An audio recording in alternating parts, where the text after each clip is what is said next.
I am the marketing manager here at Tackle AI. We are really excited to have you join us for the webinar titled Creating AI from the Ground Up, How Tackle AI Attempts the Absurd and Solves the Impossible. So thanks for joining us today. Just a couple housekeeping items. First off, all of the attendees on are in listen-only mode. So if you do have a question or if there's a technical issue you want to get handled, please open up the chat or the Q&A section. We will have some time at the end for questions and Q&A, so please submit those accordingly. And again, this is all being recorded, so there is going to be availability to download this later, watch on demand. If you have a colleague that couldn't make it today but wants to watch later, please encourage them to download it. You'll see some content come out over the next couple days and weeks. So I'm really pumped to introduce our speaker today, Sergio Suarez Jr., co-founder, CTO of Tackle AI. Sergio, you've had some very successful startups in your past. You are a pioneer in the AI industry, and you're in the process of building a world-class team at Tackle AI. Welcome. Thanks for joining us. You want to say a couple words? No, thanks. Awesome introduction.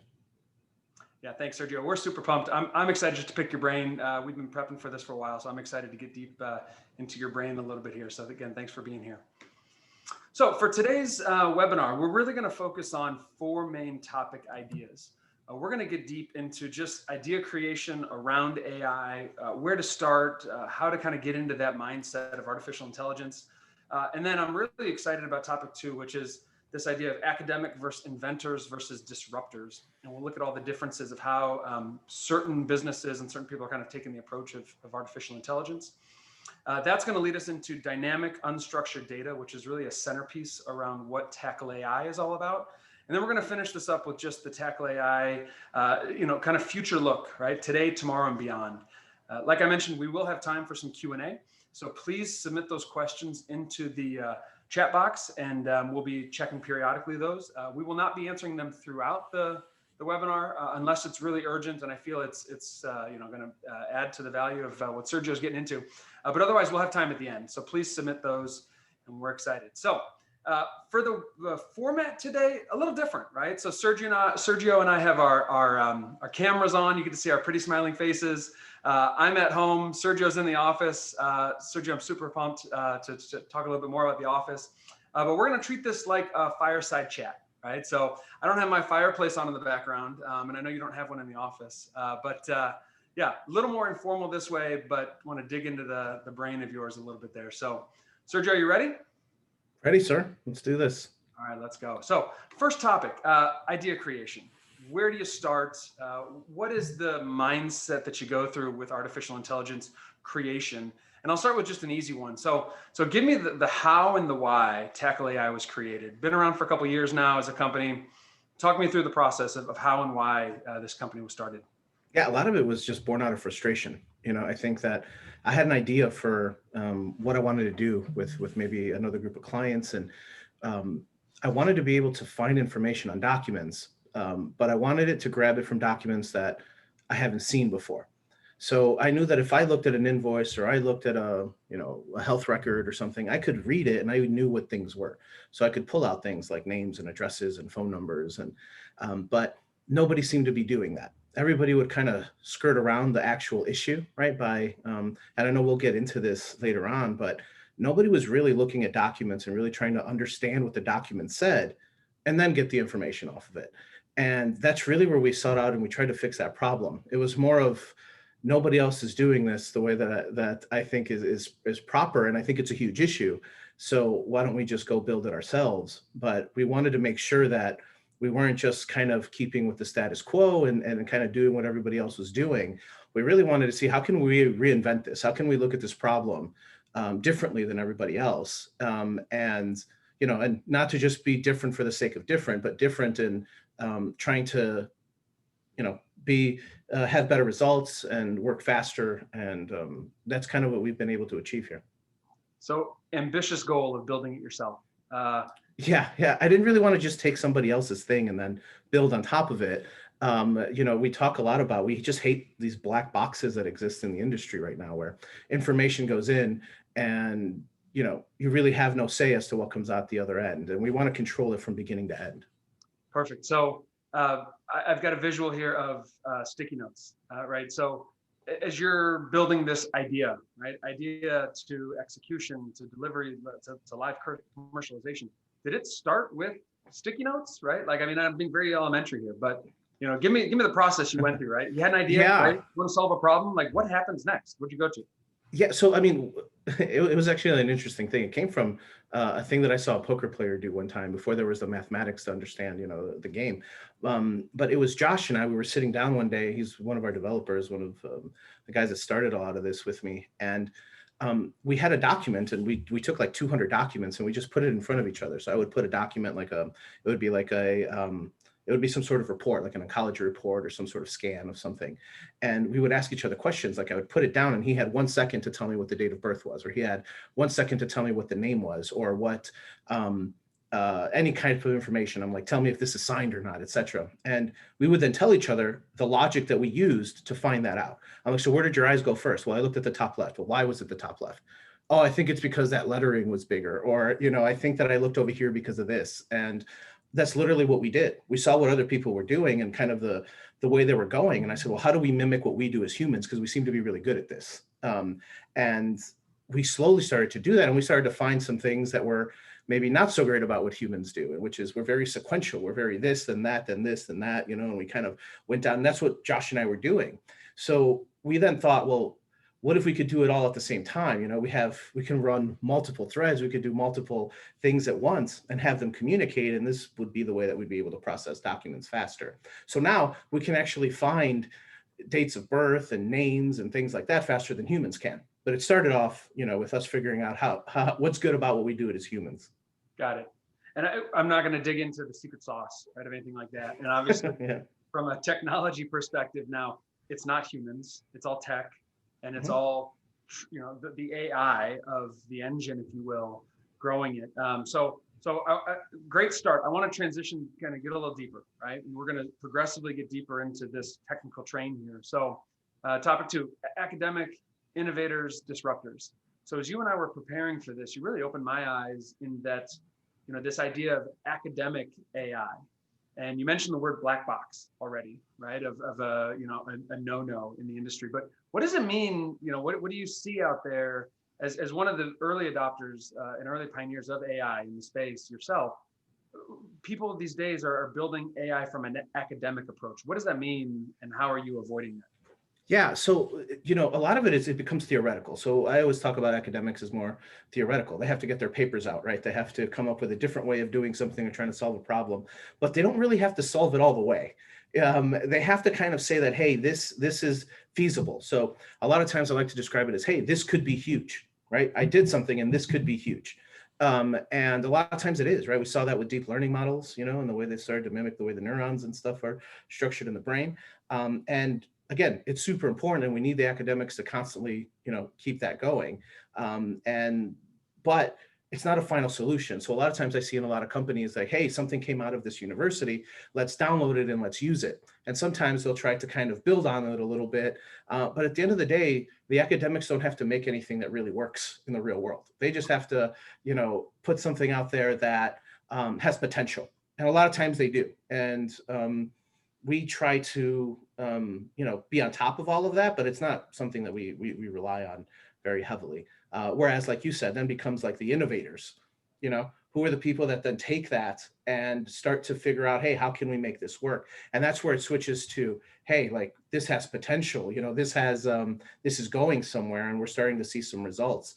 And that happens in a lot of companies, right? At the beginning, you're kind of innovating. You're trying to take something that was done academically, or you're trying to, make cool stuff. I always call it like, hey, make cool stuff. And that's the innovation part of it. And what we focus a lot of at Tackle AI. And then ultimately what we're trying to do is we're trying to become disruptors. And disruptors are like, hey, this is huge. This is happening, right? And that's why I like what we're doing right now at Tackle with, we're out there, we're live, people are using us, we're processing hundreds of thousands of documents every day. And I think that that's kind of what separates us apart from everybody else. We're not theoretical. We're not just working on something. People are actually using it. We're saving people thousands of dollars or millions at this point. We have, that's one of the things when I'm hiring people, I tell them as well of, hey, what's cool about us is when you work with us, the things that you're writing this week could be out making money 3 weeks from now. and that happens. In academia, that doesn't happen very often because, you just make your stuff and it's kind of, you make a paper and it's out there for years and you don't really get to see it out in the wild. And that's what's so cool about what we do. And what I love doing, in this job is creating stuff and then seeing it work out there. I love it. So we had the picture of the academic in front of a school board. Going back here, we've got Einstein being, I'd say, even half academic, half innovator, full disruptor, right? And you use the word disruptor is a great segue into what Tackle AI is all about, right? And I love the motto, right? As a almost like an iteration off of Einstein's quote, right? So Tackle AI, attempt the absurd, solve the impossible.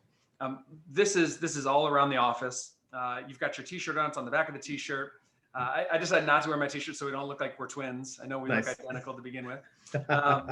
But so tell me, attempt the absurd, solve the impossible. How are you leading by this example, and how are you guiding the team to use this as the motto of an everyday mantra in the Tackle office? Yeah, we're pretty much obsessed with this. Nobody ever changed anything. Nobody ever made big steps forward by kind of doing what everyone else was doing. Nobody ever said, "Hey, I'm going to play it safe," and then change the world, or made a huge difference.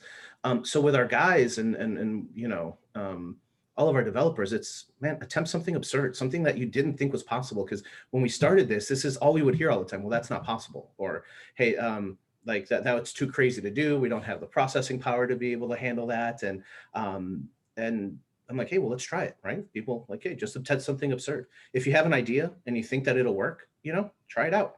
We have a group of people that'll help you and back you up, because that's the only way we're going to solve impossible things. You have to kind of do that crazy stuff. You got to do something absurd.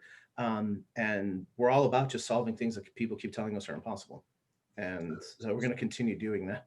So did you and Josh have that moment, like when you were looking at 200 documents, did you have that moment where you were like, no, this is not possible. Technology can't solve this. Was that one of the first kind of big aha moments? No, actually, I think we're too stubborn. And I think that's what we look for too. And when we're hiring people, is we have this thing of, we're going to figure this out. This is going to become what we do. And I'm not going to be able to rest until I come up with ways of solving this particular problem. We need people that are a little more obsessive about things. I know Eric, which is our lead, I forget what his exact title is, but he's the lead developer for everything. And he's got that mentality too, where we're kind of texting each other at 8 o'clock, 9 o'clock at night because, we're trying to solve something together. Or I know that he just hasn't given up on a particular problem. And that's the sort of mentality we try to look for in everybody. And if they don't have it, they'll end up having it once they work with us for a while. I've seen it firsthand. I want to get deeper into the team as we go to topic 4 here. So let's not forget about the Joshes and the Erics of the world, and we're going to come back to them. But the centerpiece around everything that Tackle AI does is where we're going to spend the most time today. And that is on this idea of this term, dynamically unstructured data, right? So those that have been in the space for a couple of years now have probably heard this term. They may even know that you are the one that coined this term, right? Of this phrase of dynamically unstructured data. So I think there's still confusion around what it is, specifically what it is. We could break down word by word. So I want to just hear from you, like, where does this all start? And I want to start with data, right? Mm-hmm. So one of the terms, more from a mainstream media was big data, right? Yeah. And you mentioned deep learning, and there's all these phrases, right, of ideas. But where does all this start, and why is this such a problem in the space? Yeah. So, a decade ago, we used to hear the term big data. You couldn't go to any conference, you couldn't be in tech and not, hear the term big data. The thing is, it's referencing a lot of stuff, and a lot of, not all data is the same. So we're, as time goes on, we're accumulating and we're generating so much data. And all different types of data, right? So you have like the Googles of the world, and what they're studying mostly is, a lot of theirs is structured data, right? They're able to, whatever you search for, and then what did you search for next, and then where did you go, and all that's in a database. So they can run really cool analytics. The whole point is, though, you have to try to get things into a database so that you can get actual, insights from it, because ultimately that's your goal.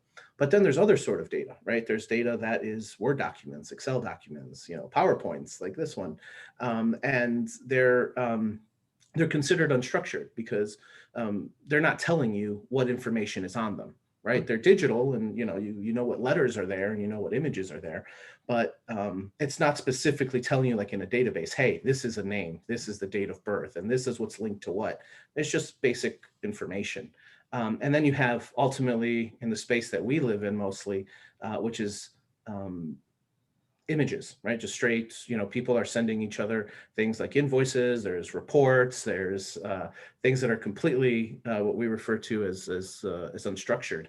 And that's where you put all that data together, and it's just an immense amount of stuff.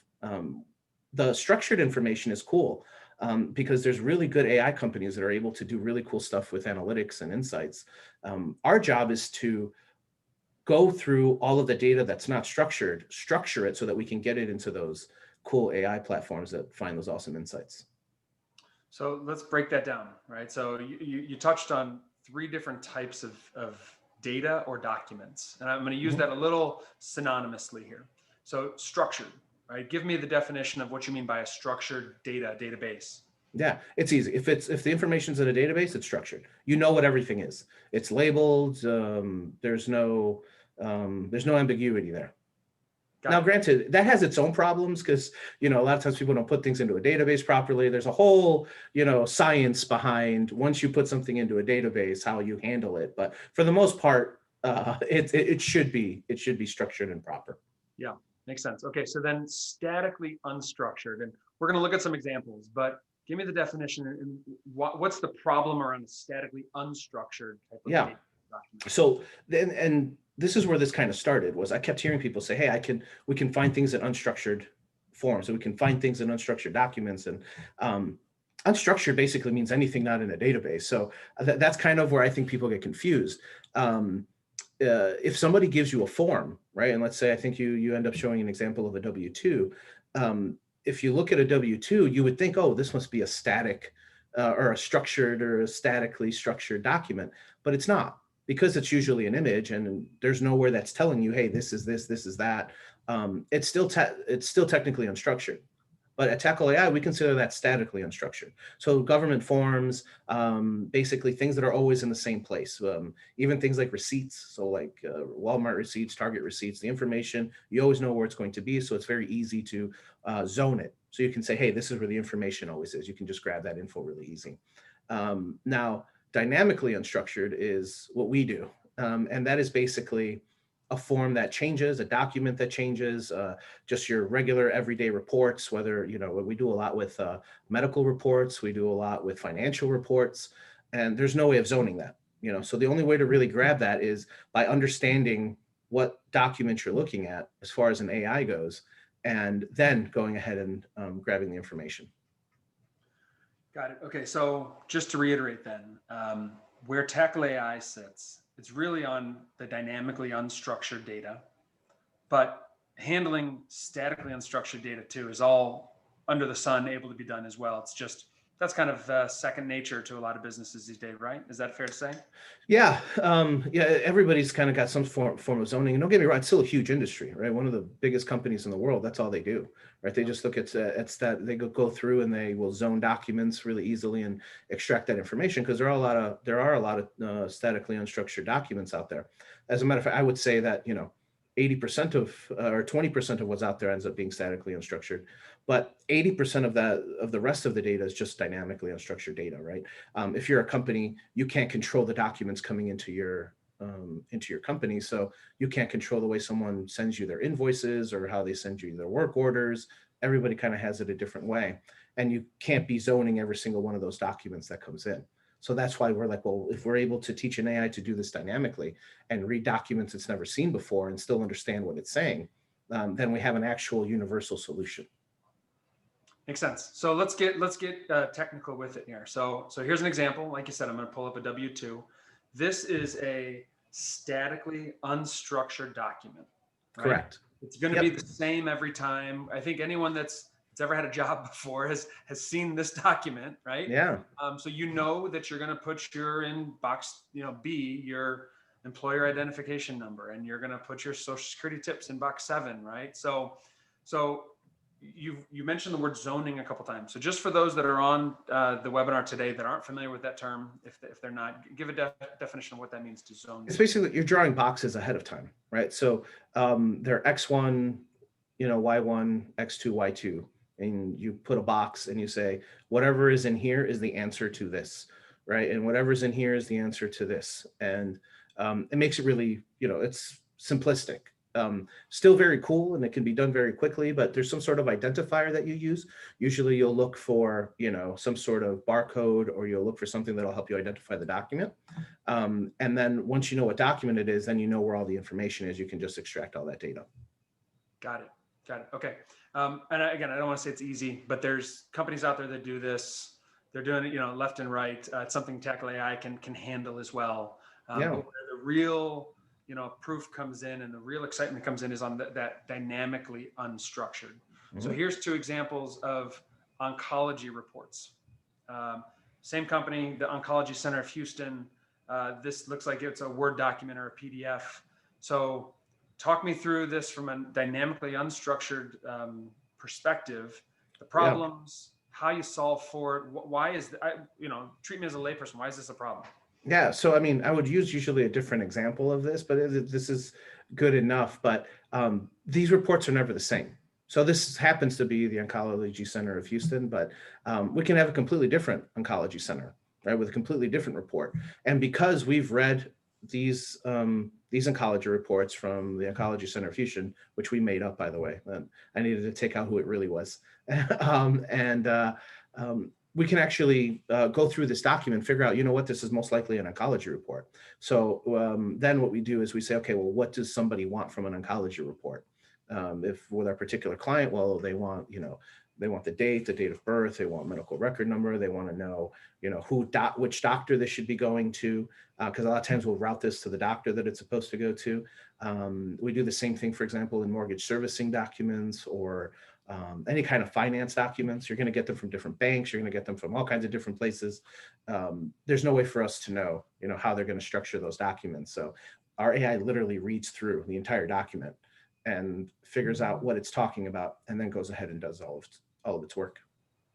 So again, I'm going to be devil's advocate here, right? Like, sure. why would zoning not work for something like this, a document like this? Because the information is never in the same spot twice. Right, or it could be, but it's not a rule that it's going to be in the same spot, and so you can't do that. For example, I like to give the example of like a Chase checking account. You get like a bank statement, and we can look at a bunch of bank statements, but then you can give me a PNC bank statement or a Bank of America bank statement, and the AI will still pull off all the information, even though your balance isn't in the same spot.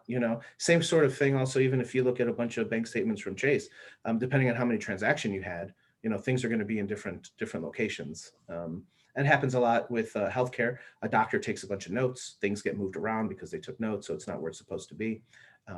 And that's the reason that, you can't zone documents like that. Okay, so a question did come in that I just want to quickly answer because I think it's relevant, is Sure. Handwriting, right? So especially in the medical field, you mentioned doctor's notes. Now, you might not be able to read a doctor's note, but signature detection, right? Like, and that seems like it's relevant in the AI space as well. And I know there's zoning that you can do around that, but talk to me from Tackle AI's perspective, how you guys handle that. Yeah, the way I always tell people, I'm like, can you read doctor's handwriting? And it was like, no, okay, then probably my AI won't be able to either right now. But so we try not to focus too much on handwriting.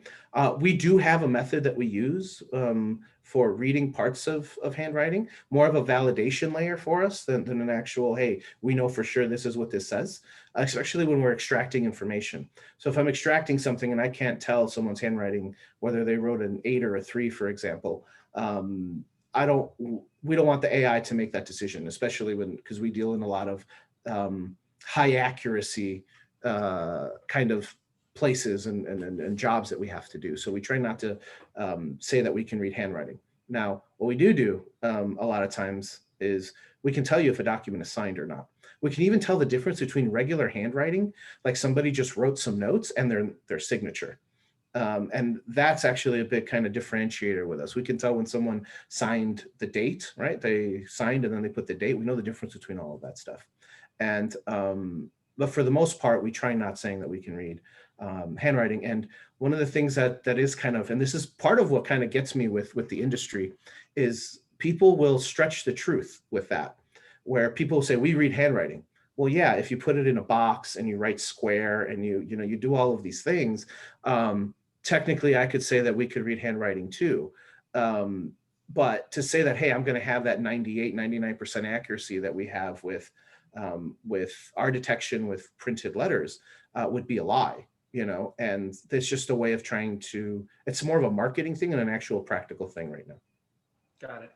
And you mentioned accuracy a couple times. So just give some real life examples here, right? With clients, no names needed, but do you have any specific case studies you can talk about that say, accuracy of data went from X to Y or Y to Z, right?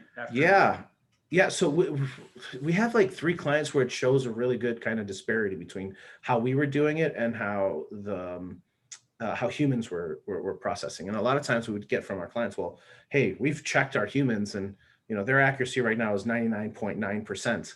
And then we would run it against our AI and we found out the humans were actually more like 93% accurate. And our AI, we have one client where I think we've run at this point a few million of their documents, and out of 2 or 3 million documents, I think we've only found 2 errors.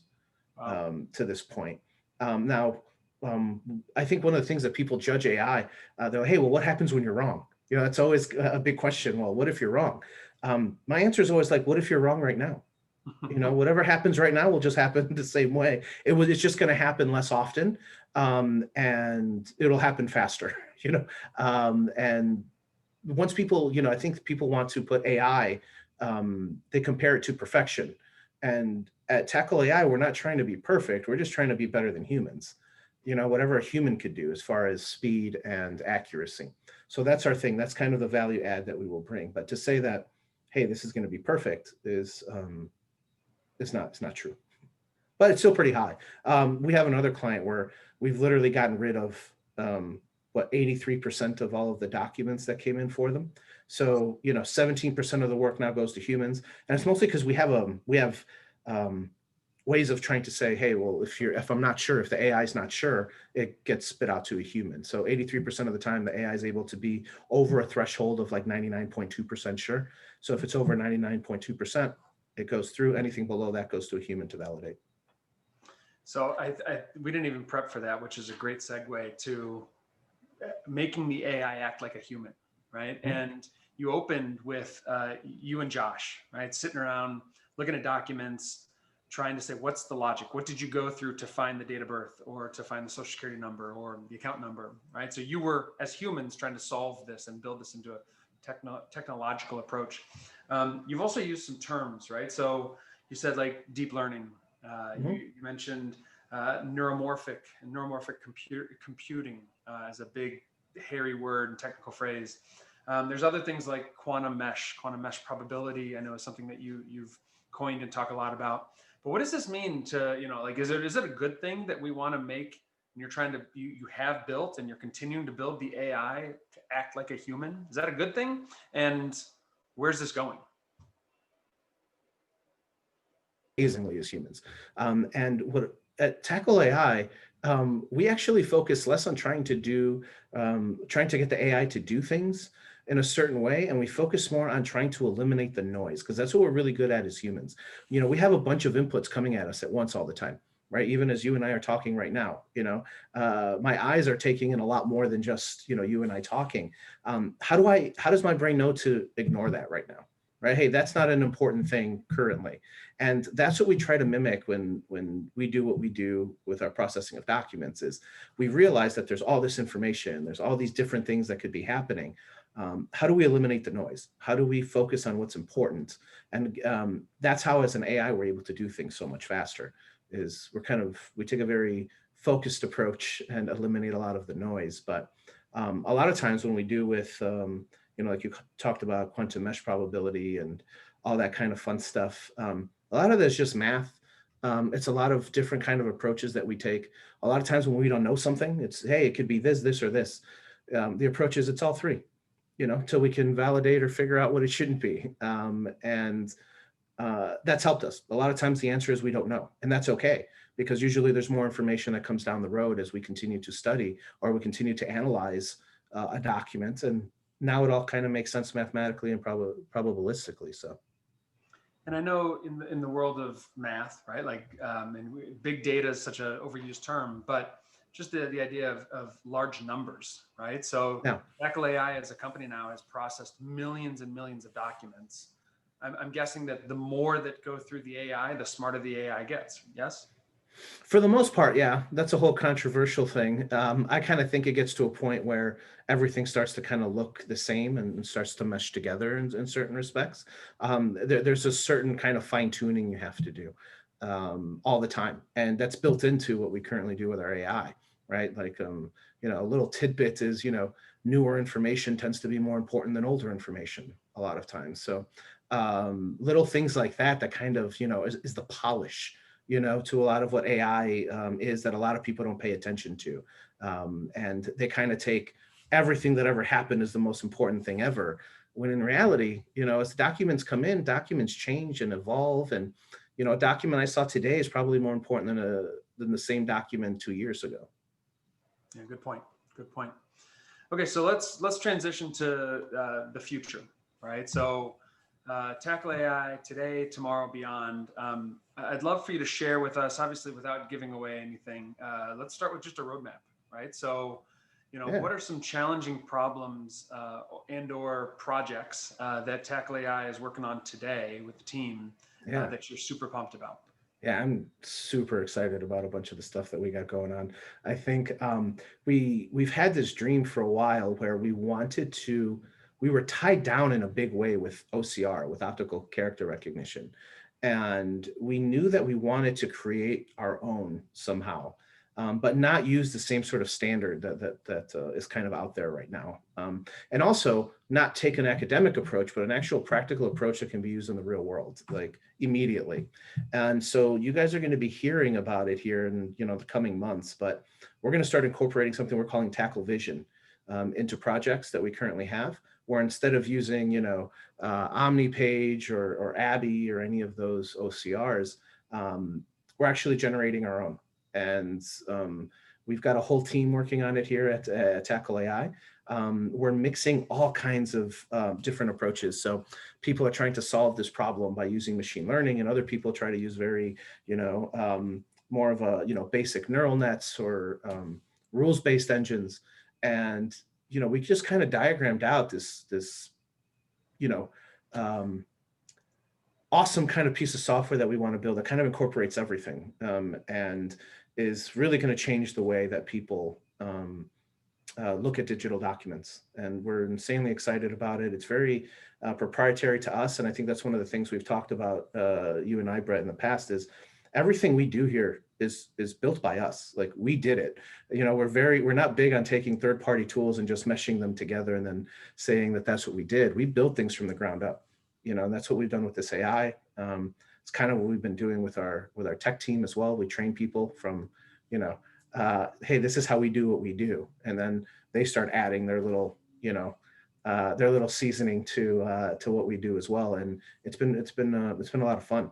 On top of that, I think we have a big project coming out with Tackle Invoices. I think one of the things that freaks people out when I give demos is I process for them live. So I tell people, hey, bring your documents, bring your invoices, bring something that you want the AI to extract information from. And we do stuff live, just trying to prove to people that we're not pre-zoning any of this stuff. We're not pre-telling it anything. We really are taking information that we've learned from other documents and applying them to your documents. So you'll start seeing that pretty soon as well. I know that's actually live already with a client, but we're going to start branching out into different industries with our Tackle Invoices. Yeah, you mentioned the live demos, and you and I have had a lot of discussions about this, where it bugs us when we see other companies go to do a demo and it's just a video or it's a PowerPoint, right? It's not a live demo. And you and I just kind of chuckled. And we're just like, Yeah, give us your documents. Well, Show you live. I mean, that was over time that got that way. My poor Joe, the CEO, he used to freak out. And then, people, hey, can we process them? When can we process these? And I'd be like, right now, like, send them to me. I'll process them. And, it's just, we're just so confident in what we're doing, and I know that, that people are skeptical of what they're seeing. And one way to alleviate that is process it right now in front of people. I don't have to, we wouldn't have to pre-do anything. So it is pretty cool. And it's fun to see people's reactions when they see that. And then they end up giving you more and more, and they try to trip you up, and we like that, hey, figure out where we stand, what are we good at? And people then can see how much we can help their organizations. Yeah, I agree.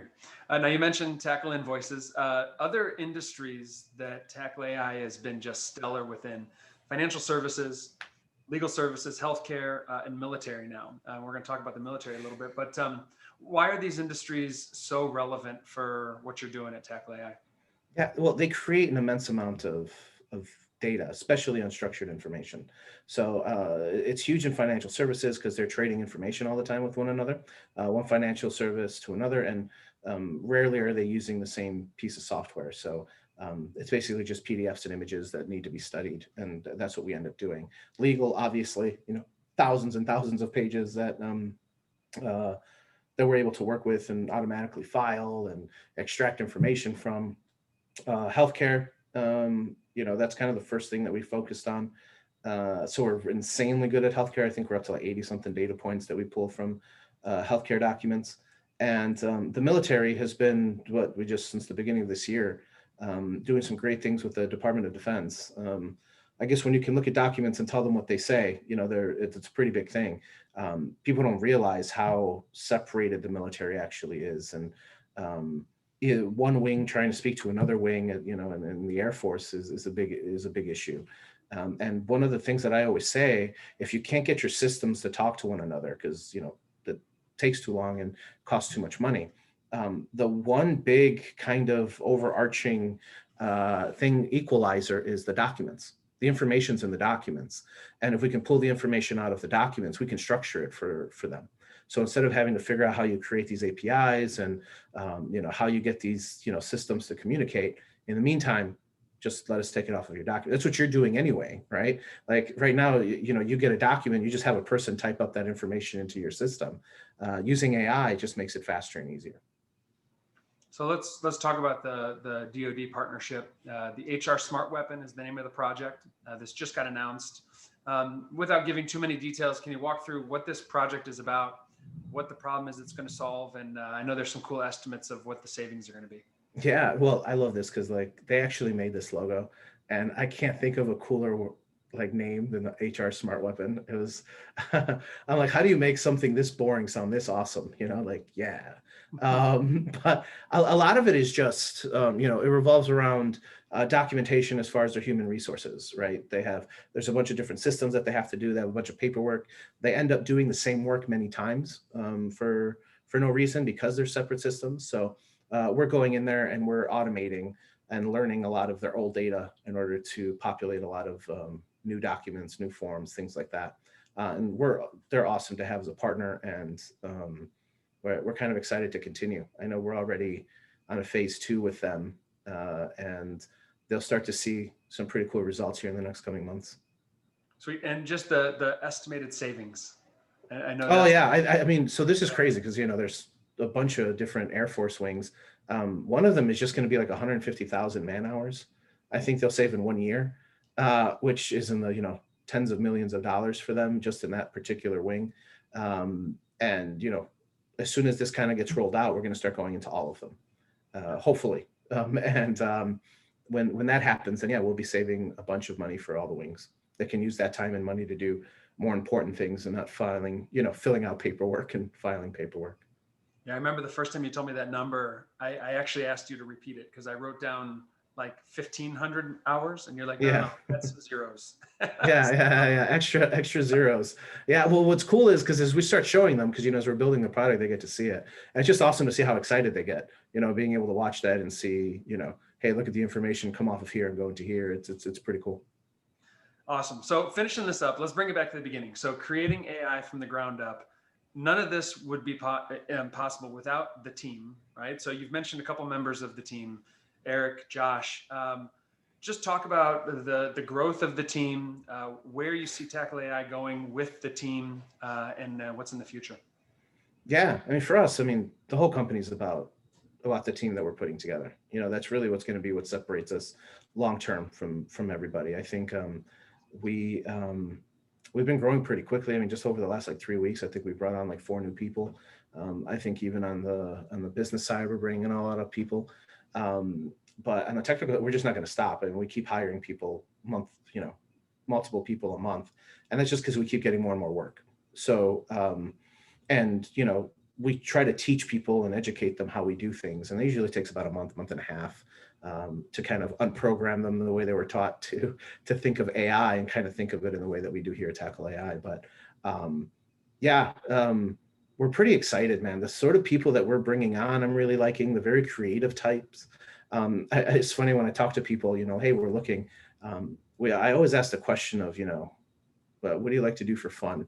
Like, what is your idea of, and a lot of times I love people who love games, hey, I like solving Rubik's Cubes. I'm one of the speed Rubik's Cubes people, or, I'm a speed runner of certain games or things like that. And those people tend to really like to solve problems.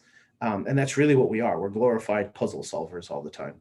We just happen to know how to write the code to make it happen for real. So you're going to see a lot. We're going to bring on a lot more deep learning, computer vision people. There's going to be a lot more, a lot of really cool technology coming out of us. Very neat. Very neat. Well, the future is very bright, that's for sure. And I know I'm excited. I know you're excited. And talking to team members, they're all on board, right? They all see the vision is going in the same direction, which is exciting. Yeah. So Joe, this has been great. Picking your brain, getting technical on some stuff, been amazing. I want to be respectful of everyone's time. So we do have some time for questions here, but just as a summary, just to kind of wrap this up. So creating AI from the ground up, attempt the absurd, solve the impossible.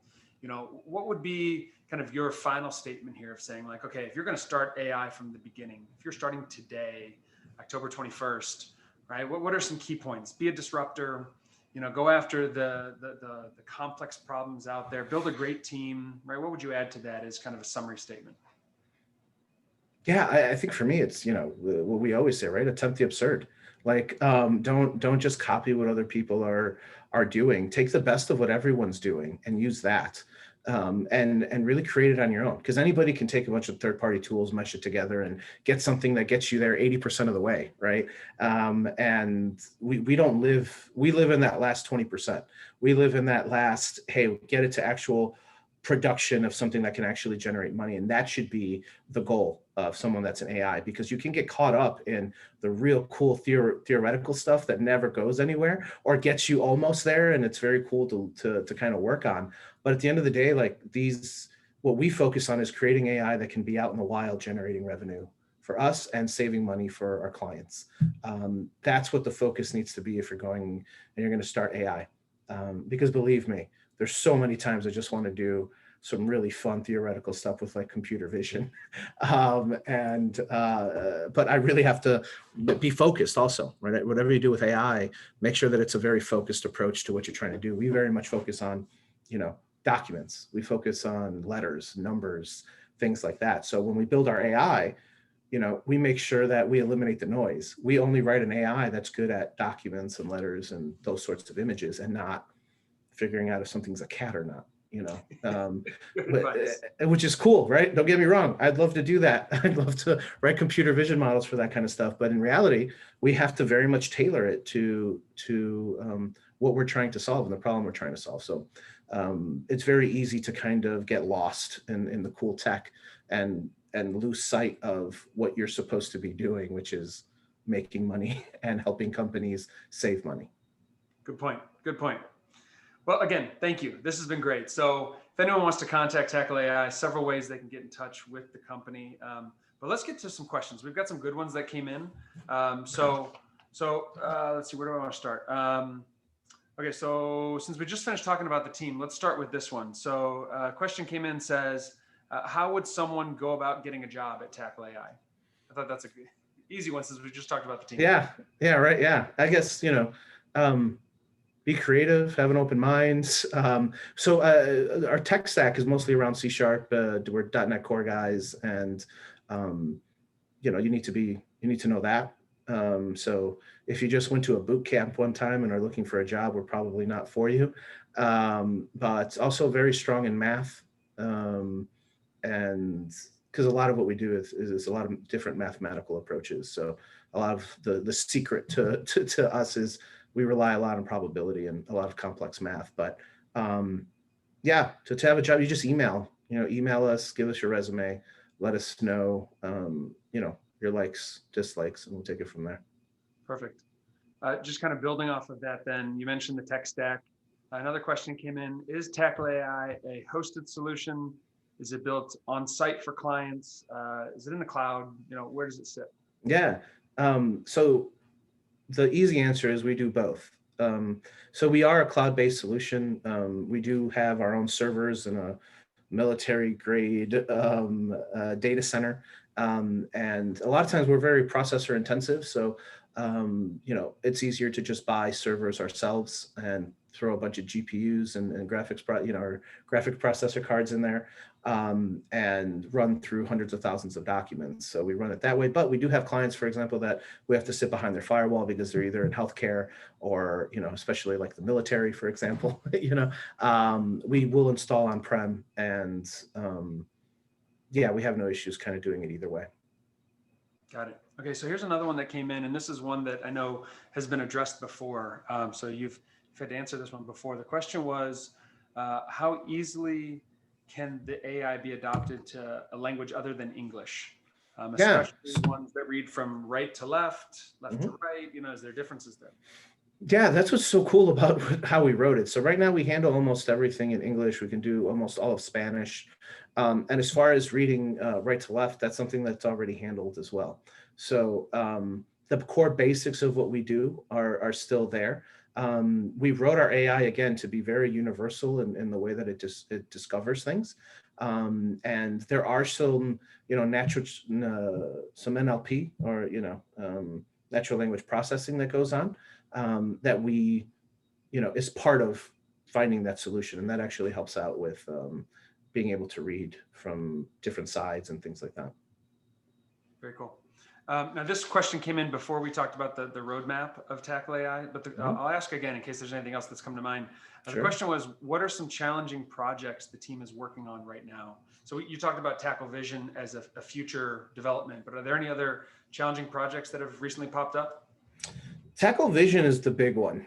That is, I think I had been talking to Joe, our CEO, for a while about wanting to basically, have our own, the way I describe it to people, right, is our own OCR. But in reality, I'm getting rid of, OCR.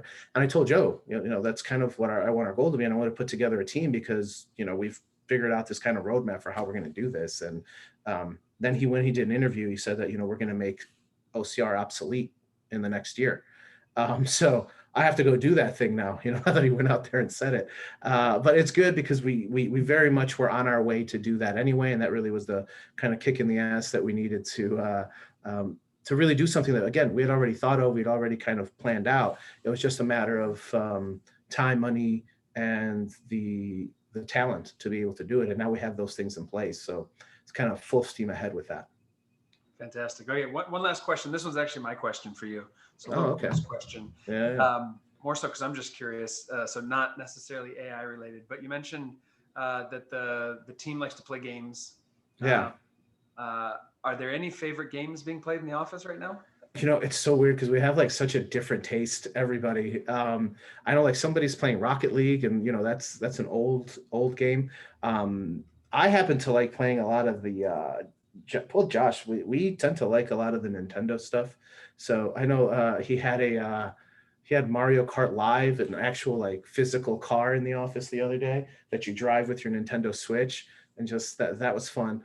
But I'm into a lot of the first person games, more of the like a lot of like Assassin's Creed and the old Batman games, stuff like that.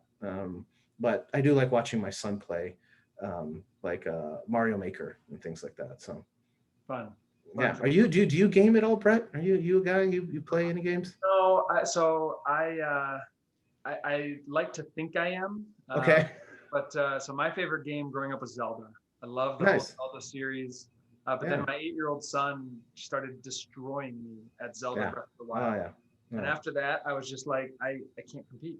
I can't Yeah, win. if you notice, that's why I said I like to watch my son play, because Yeah. I've learned not to play with him anymore. Yes, for sure. Okay, well, maybe that'll be another one of our webinars. We can just get deep into the games. Yeah. How our kids humiliate us at video gaming. Yes. That'll be a good one. Well, Sergio, thank you. This has been great. Even in all the prep that you and I did, I still feel like I'm learning something new every time you and I just kind of get deep into your brain there. So really appreciate you giving us details on how you went about creating AI from the ground up, how Tackle AI is attempting the absurd and solving the impossible. As I mentioned at the beginning, this webinar has been recorded, so it is available on demand. Thank you everyone for joining us. We hope that everyone has a great day, and we'll see you soon. Thanks.